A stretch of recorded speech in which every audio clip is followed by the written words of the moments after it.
তো নিশ্চিতভাৱে কাৰণ এই দিহিৰা সমষ্টিত মই যি 3 বছৰ কাৰ্যকাল EMৰ পদ পাইছিলোঁ তাৰে 1 বছৰ কৰোণাত গ'ল, তাতে সিমান কৰিব নোৱাৰিলোঁ। 2 বছৰ কাৰ্যকাল সম্পূৰ্ণৰূপে পোৱাৰ পাছত যিমানখিনি দিহিৰাত আজি 17 বছৰ ধৰি হোৱা নাছিল কাম কাজবিলাক সম্পূৰ্ণ কামবিলাক হোৱা বুলি ক'ব পাৰি।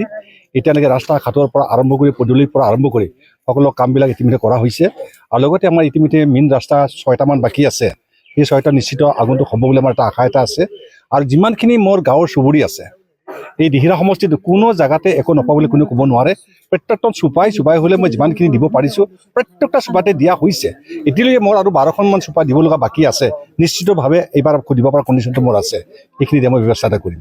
কাৰণ আমি যিটো বিচাৰিছোঁ আগলৈকে আমি কোনো এটা ৰাজ্যক সঠিক পথত নিয়াৰ কাৰণে নিজৰ দিহিৰাটো সুৰক্ষিত ৰখাৰ কাৰণে সকলো মানুহে পোৱা নাপায় বেদনা সকলোৰে আছে।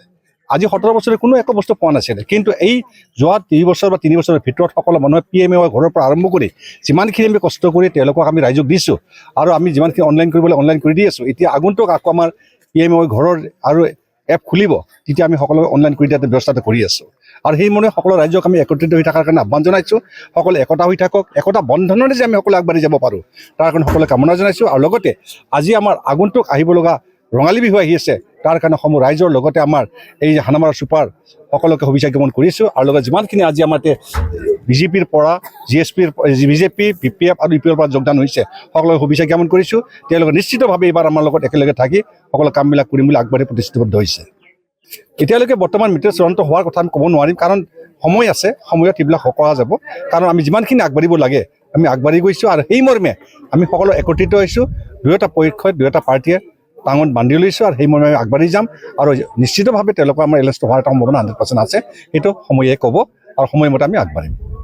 লক্ষ্মীপুৰ এ ব্লকত আমাৰ দিহিৰা আঞ্চলিকৰ অন্তৰ্গত ইয়াত GSP দলত মোটামুটি 70 গৰাকী ব্যক্তিয়ে যোগদান দিলে আৰু এই কাৰ্যসূচী সম্পন্ন কৰাৰ বাবে আমি ইয়াত আহিছিলোঁ।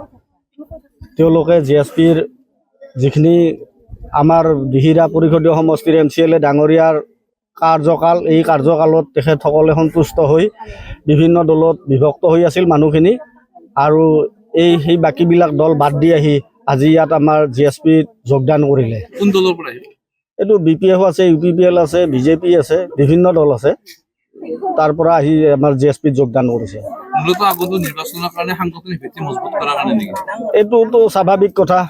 আমি আগন্তুক যিহেতু আমাৰ GSPৰ পৰা দিহিৰাৰ প্ৰাৰ্থী আমাৰ নিৰ্ধাৰণ হৈছে, ঘনশ্যাম দাসক আমি প্ৰাৰ্থী প্ৰক্ষেপ কৰিম আৰু সেয়েহে আজি কেন্দ্ৰীয় বিষয়ববীয়াৰ নিৰ্দেশক্ৰমে মই জিলা সম্পাদক, বাক্সা জিলাৰ সম্পাদক হিচাপে আহি এই অনুষ্ঠানত উপস্থিত হৈছোঁ আৰু সেয়েহে এই কাৰ্যসূচী আমি সম্পাদন কৰি আপোনালোকক এই মিডিয়াৰ জৰিয়তে আমি এইখিনি কথা জনাই দিলোঁ। আজি আমি বিগত দিনত BPF দলত আছিলোঁ। আমি ঘনশ্যাম দাসৰ লগত উন্নয়নৰ বাবে যোগদান কৰা হৈছে। আজি GPS দলৰ যোগদান কৰি ঘনশ্যাম দাসক হাত শক্তি কৰি জিকাই নিয়াৰ আমি আগুৱাই নিয়াৰ কামনাৰে আমি যোগদান কৰিছোঁ। বিপৰ পৰা আহিলোঁ মানে আমি বিপৰ পৰা আকৌ সুবিধাহে এইগিলা একো পলাই আমাৰ আজি ঘৰৰ হেৰি নাই।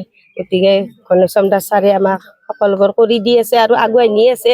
গতিকে আমি তেখেতৰ লগতে থাকিব লাগিব। গতিকে আগুৱাই নিয়াৰ আমাৰ এখিনি আমি শক্তিশালী হৈ আমি তেখেতক আগুৱাই নিম। নিজ ইচ্ছাত আপোনালোকে আগবাঢ়ি আহিছে? নিজ ইচ্ছামতে আগবাঢ়ি আহিছোঁ। আমি কোনো দলত যোগদান নকৰোঁ, আমি তেখেতৰ লগত যোগদান হৈ আমি তেখেতক জিকাই নিয়াম আগবাঢ়িছোঁ। তেখেতৰ জৰিয়তে দিহিৰাত উন্নয়ন হ'ব বুলি ভাবে? ভাবোঁ তেখেতৰ কাৰণে উন্নয়ন হ'ব। আমি তেখেতক হাত মিলিয়ে লগ পাওঁ, যিহেতু তেখেতক আগুৱাই নিব লাগিব আমি।